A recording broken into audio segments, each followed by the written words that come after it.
hablamos de cáncer de esófago, tenemos que tener en cuenta que el adenocarcinoma y el carcinoma epidermoide son las que más porcentaje más vamos a encontrar en nuestros pacientes. Y ya el adenocarcinoma viene ocupando el primer lugar en estos hallazgos. También recordemos nosotros que esta incidencia de adenocarcinoma va aumentando muy rápidamente, más que otra de las neoplasias, y el problema es que los diagnósticos son más en etapas ya muy avanzadas, donde a veces no podemos hacer mucho. Pero eso nos conlleva a pensar de que nosotros tenemos que tener algunas formas de prevención de nuestros pacientes para que no puedan llegar a esta etapa. Siguiente. Ya si hablamos de epidemiología, pues en Estados Unidos se ha encontrado que hay un incremento 6 veces más, dice, en los últimos 25 años. Miren ustedes la importancia, ¿no? Hay algunas zonas también que son endémicas, como en África, como en Asia, y el carcinoma epidermoide se considera como una enfermedad de alto riesgo en algunos sitios, como en China, sobre todo en una zona lixiana. En África del Sur también se ve que sobrepasan los 130 casos por cada 100.000 habitantes. En Estados Unidos y al oeste europeo también han encontrado que hay un incremento en la incidencia del adenocarcinoma. Bien, entonces nosotros recordemos que estas neoplasias malignas las vamos a dividir entre las epiteliales y las no epiteliales. Las malignas epiteliales tenemos el carcinoma epidermoide, el adenocarcinoma, el carcinoma quístico y el mucoepidermoide, siendo los dos primeros, como mencionábamos, los más frecuentes. Siguiente. En los no epiteliales tenemos el leiomiosarcoma, sarcoma de Kaposi, carcinoma células en avena y el linfoma, ¿no? Siendo de los no epiteliales no tampoco los hallazgos muy frecuentes.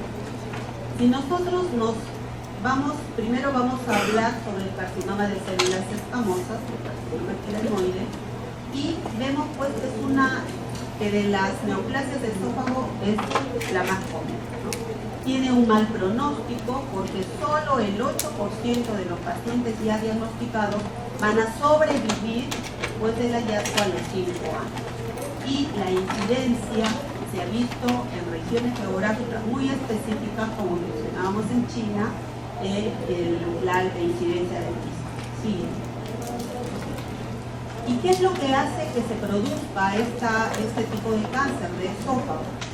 En este caso es muy importante, y por eso mencionaba al inicio la parte de prevención, porque podemos evitar esa evolución si nosotros tenemos que limitar el abuso de alcohol, el abuso del tabaco, se relaciona mucho con esta patología.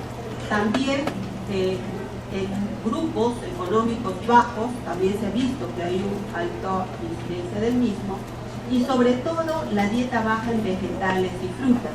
Esto nos va a proteger nosotros no solamente de este tipo de cáncer, sino también de otros cánceres como es el colon, ¿no? Que también es su incidencia en aumento. El exceso de la ingesta de alimentos calientes, ¿no? Muchos tienen la costumbre de tomar las bebidas demasiado calientes, eso produce inflamación, produce metaplasia, displasia y luego pues cáncer, ¿no? Siguiente. Pero recordemos también que hay algunas patologías. Cuando nosotros tenemos estos diagnósticos, tenemos que monitorear a nuestro paciente para evitar que puedan llegar a ser este cáncer avanzado, cáncer de esófago. ¿Y cuáles son, en este caso, lo que es la quilosis, que se refiere a una hiperkeratosis de palmas y plantas acompañada de una leucoplasia oral? Recuerden ustedes qué patologías nos van a predisponer para el carcinoma epidermoide, la quilosis, la calasia. ¿Qué es la calasia?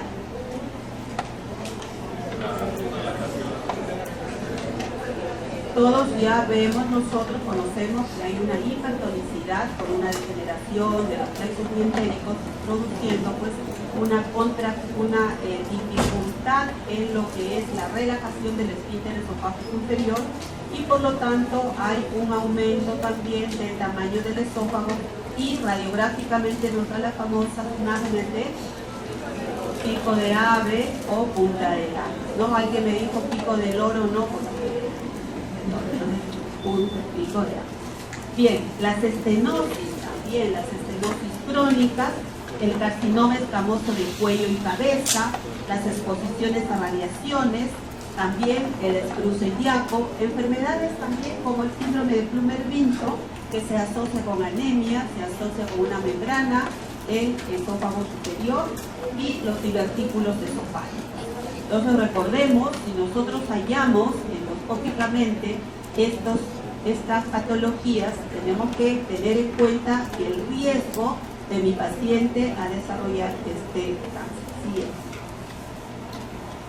¿Y cuáles van a ser las manifestaciones clínicas? Como les mencionaba, generalmente ya llegan nuestros pacientes cuando ya tienen las complicaciones como estenosis. Pero al inicio, gracias, me he traído café. Era para ellos, muy bien. Entonces, en la mayor parte de los casos vamos a encontrar, como les mencionaba, ya en estadios muy avanzados. Entonces, los estadios tempranos van a ser aquellos pacientes que presentan, se hacen un procedimiento endoscópico para descartar, digamos, alguna molestia, y allí es donde los podemos encontrar. Pero muchas veces ya comienzan a tener como una sensación de disconfort retroesternal, ¿no? Y eso sucede cuando pasan los alimentos. La disfagia ya viene a ser un signo de que hay algo que está obstruyendo la luz, y una sensación de cuerpo extraño, y cuando ya se ha ulcerado, cuando ya está un poco más comprometido, la odinofagia es un síntoma también importante. Cuando ya el crecimiento tumoral se ha dado, esa dificultad para pasar los alimentos se va haciendo más progresiva, y de tomar solamente líquido, de comer sólido, va pasando a blandos, va pasando a líquidos. Y muchas veces el paciente llega a la consulta diciendo que tiene que tomar o comer tomando agua para poder pasar ese alimento, ¿no? Entonces ya nos ponen alerta y nos dicen algo está sucediendo. Más aún si nuestro paciente ya viene con un poco de hiporexia, con baja de peso, y sobre todo después de los 45 años, toda disfagia que encontremos nosotros en consultorio, debemos de pensar que podría ser un NN, a menos, lógicamente, de que ya después de los estudios probemos que no es así. Siguiente. Entonces, tenemos nosotros los estudios pretratamiento. El estadiaje es muy importante, porque eso nos va a decir qué paso vamos a seguir con nuestro paciente. Por lo tanto, aparte de establecer el diagnóstico, debemos también saber cuán profunda está la lesión, la invasión que está produciendo, el grado ya de compromiso ganglionar que encontramos en estos pacientes, y la presencia o no de metástasis saltadas. Entonces, para eso nos sirve el famoso TIM. ¿Y cómo nos podemos ayudar? Primero tenemos nosotros que determinar el punto, el origen de la lesión con una endoscopía digestiva alta, que nos va a ayudar a hacer los diagnósticos diferenciales, nos va a ayudar a hacer las tomas de biopsia. Nos apoyamos para los estadiajes en la tomografía, en la ecoendoscopía o ultrasonografía, el scan óseo y las broncoscopías de ser necesario, si es que sospechamos que ya también hay un compromiso de ese órgano. Entonces tenemos nosotros apoyo para poder, diagnóstico, para poder determinar el estadiaje, cómo está nuestro paciente en el momento que hacemos el diagnóstico. Siguiente. Entonces, me va a servir una radiografía de esófago contrastada, ¿sí? Me va a ser de ayuda, sobre todo cuando ya yo haya intentado hacer una endoscopía y no pueda pasar de la lesión que está obstruyendo esa luz. O muchas veces también el gastroenterólogo solicita primero una radiografía de esófago previa a la endoscopía para ver dónde está el punto de lesión, ¿no? Y podemos encontrar ya como alteración en la mucosa, como algo granular, se puede ver como defectos de relleno, y en el cáncer avanzado ya las imágenes van a ser polipoideas, ulcerativas, y una masa que va a ocupar el espacio como la famosa mordida de manzana. Vamos a ver una imagen, siguiente videocita. No, ese es un esófago normal, siguiente. Y ahí ya vemos cómo se va produciendo una disminución de la luz, siguiente, hay una estenosis, siguiente. Y en las imágenes vemos, y sobre todo acá, la famosa pues mordida de manzana, que ya nos habla de una lesión de un cáncer avanzado. Siguiente. Lo mismo también allí vemos un defecto de represión, ¿no? Y compatible con un adenócea. Siguiente. Igualmente ya lesiones más avanzadas, carcinoma epidermoide, una masa anormal en el tercio medio, ulcerado. Siguiente. Igual esas imágenes también, ¿no? Ya hay estenosis esofágica. En esos casos, por ejemplo, yo puedo entrar con mi endoscopio, veo una disminución de la luz que no me permite pasar, y mi radiografía de esófago me va a decir cómo está más allá de esa obstrucción. Siguiente. Lo mismo allí también, en la zona superior, una estenosis, ¿no? Casi completa, carcinoma epidermoide, acá. Otra lesión también de iguales características, menos comprometido de repente, pero sí avanzado. Sí. Bien, entonces como mencionábamos nosotros, la endoscopía digestiva alta lógicamente va a ser el mejor método para poder establecer el diagnóstico, porque la disfagia nos puede dar una calasia, nos puede dar de repente un divertículo de centro grande, nos puede dar de repente si ha tenido antecedentes de ingesta de cáusticos, si se ha producido una estenosis, y tenemos que ver nosotros, visualizar el tipo de lesión, la localización, dónde está y la toma de biopsia. También nos puede ayudar de repente para ver, porque endoscópicamente podemos ver las cuerdas vocales, para ver también si hay lesiones sincrónicas, y sobre todo nos permite también en el momento de la endoscopía hacer tinciones especiales si sospechamos de lesiones que a veces no son muy concluyentes. Podemos hacer un cepillado también. Siguiente. Ese es un esófago normal. Siguiente. Esa ya es una lesión elevada, ulcerada, friable al roce. Siguiente.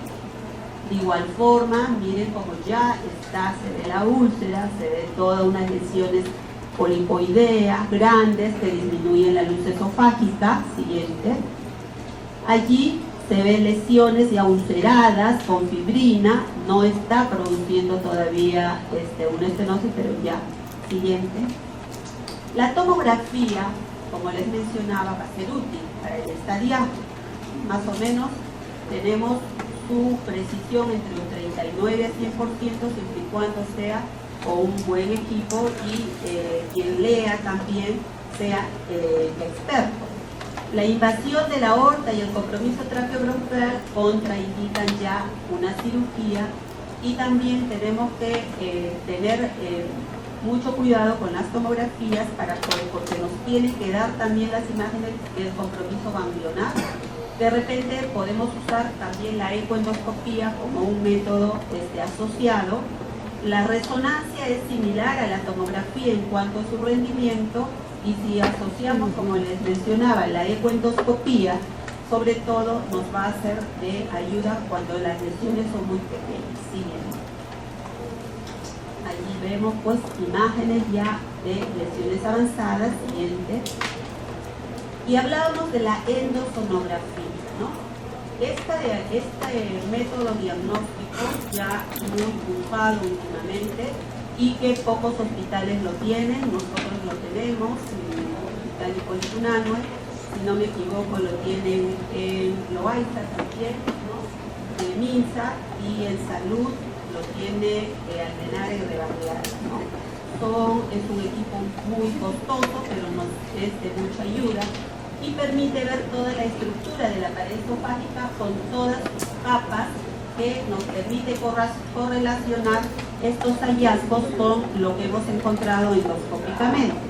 Nos va a definir la profundidad de la invasión tumoral para ver hasta dónde está esa lesión, si este paciente va a poder ser sometido a una mucosectomía, a una resección endoscópica, o de repente ya va a tener que ser quirúrgico, y también nos va a poder evaluar los nódulos linfáticos comprometidos. Tiene una mayor utilidad que la tomografía para detectar los linfáticos regionales, ¿no? Entonces, por eso mencionábamos anteriormente que la asociación de tomografía con endosonografía pues incrementa nuestro porcentaje de estadiados. Y es como un ecógrafo, ¿no? Que quienes han estado en el hospital han visto cómo se realiza este procedimiento siguiente. Y lo que es la lesión que encontramos en el esófago, con la ecoendoscopía se va a ver la profundidad y vamos a decir si se puede hacer una resección endoscópica o no, ya este paciente va a una cirugía siguiente. ¿Y cuál es la historia natural de esta patología? 75% de estos pacientes que no son tratados van a fallecer al año. A pesar de ser considerado un tumor de rápida progresión, se ha demostrado que entre la detección de lo que es una displasia a un carcinoma puede pasar un transcurso de 20 años, siempre de acuerdo al estado inmunológico del paciente, a su estado nutricional, a sus hábitos asociados, etc. Y el promedio de sobrevida aumenta cuando más temprano se detecta el cáncer, como todo cáncer en cualquier órgano, en cualquier parte de nuestro organismo. Siguiente. El tratamiento, si ya es avanzado, muchas veces es incurable. Solo es posible realizar los tratamientos de forma paliativa. Solamente quienes tienen un estadio temprano, como les mencionaba, van a tener el chance de poder ir a una cirugía de resección del mismo, y puede ser o cirugía o también terapia con radiación, que puede estar acompañada con quimioterapia. Entonces, en el manejo endoscópico, ¿qué le vamos a ofrecer a nuestro paciente? Podemos, para la estenosis, hacer dilataciones con balón, que es lo más adecuado. Podemos usar la terapia con láser, que bueno, no está disponible. Podemos hacer la electrocoagulación bipolar, la inyección de alcohol absoluto, que también ya no es muy usado porque produce necrosis, mucho dolor, y podemos usar una terapia fotodinámica o al final poner una prótesis esofágica en dicha zona para poder darle una calidad de vida al paciente que pueda alimentarse adecuadamente. Bien. Si va a ir a cirugía, lo que se hace es una esófago-gastrectomía, ¿no? Es lo más recomendado, y si se realiza en un paciente apropiadamente seleccionado, y si el cirujano que va a operar es un experto en esta patología, entonces su mortalidad puede disminuir y puede tener mejor respuesta si también se le asocia con quimioterapia o radioterapia. Pero aún en los mejores centros la sobrevida se dice que están entre el 6 al 25% a los 5 años. Bien. La radioterapia sola, que los que no van a ser candidatos a cirugía, va a tener un resultado, dice, de un 18% en un año y 6% a los 5 años. La braquiterapia, que es la radiación intraluminal, si este paciente tiene obstrucción luminal, puede provocar úlceras, puede provocar estenosis, puede provocar fístulas, también atráquea, y comprometer más el estado del paciente. Y las complicaciones más frecuentes son ese dolor retroesternal, esofagitis que se produce por estos procedimientos. Siguiente. La terapia combinada puede ser radiación preoperatoria sola, neoadyuvante también, radiación adyuvante posoperatoria sola, combinar la radiación con la quimioterapia en el preoperatorio con o sin radiación, y el paciente seguidamente va a ir a una resección quirúrgica de una esófago-gastrectomía, como mencionábamos, que es lo más recomendado. Siguiente. Y si nosotros hablamos del adenocarcinoma esofágico, a diferencia del carcinoma epidermoide, este se presenta en la mayoría de los casos como complicación del esófago de Barrett. Ya el doctor que me antecedió ya les ha hablado muy bien sobre este esófago de Barrett, y sobre esto es donde se puede asociar el adenocarcinoma en el transcurso de los años. Afecta a blancos después de los 40 años y es predominantemente en sexo masculino. Siguiente.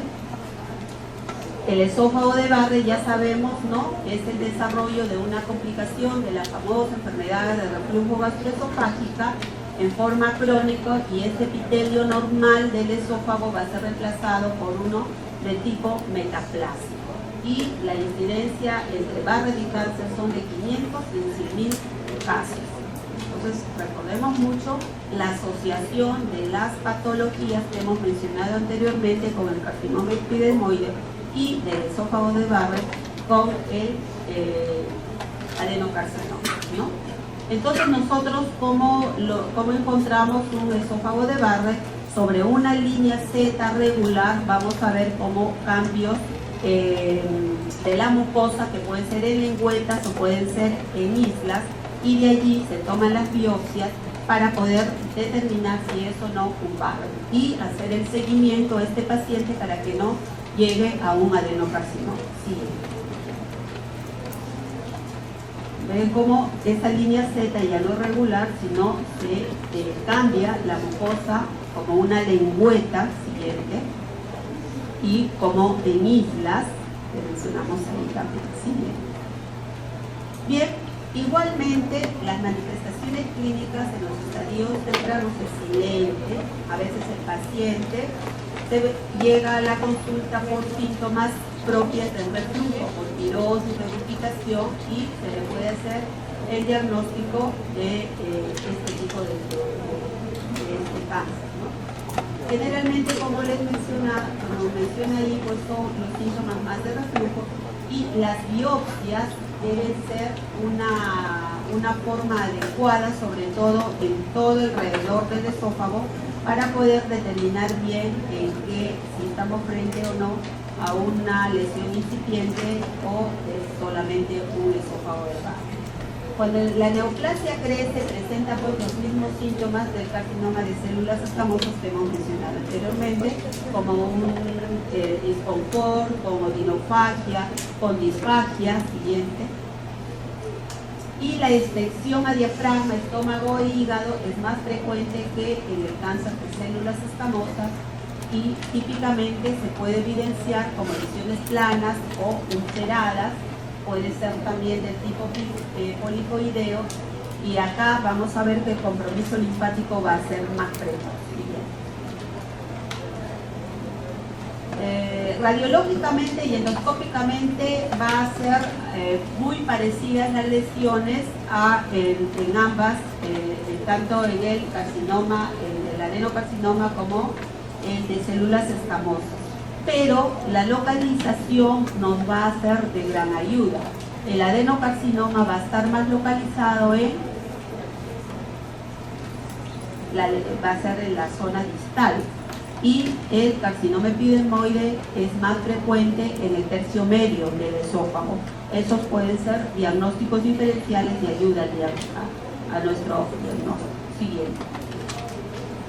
Acá tenemos nosotros un cuadro donde nos va a dar los factores de riesgo para un adenocarcinoma o un carcinoma de células escamosas, y vemos que en el primer caso el tabaco va a ser un factor muy importante para esa patología, tanto el alcohol también, tanto la obesidad, ser pobre, tener acalasia, tener esofagitis cáustica, también como una patología predisponente, ¿no? La tilosis del Plummer-Vinson, historia de haber tenido cáncer de cuello, historia también de haber recibido radioterapias por cáncer de mamas, y vemos nosotros como el adenocarcinoma es menos, son 2 cruces que el tabaco nos va a predisponer, va a ser un factor de riesgo, pero vean también ustedes cómo el esófago de Barrett va a tener un factor muy importante, los síntomas de reflujo, también tenemos acá la obesidad, ¿no?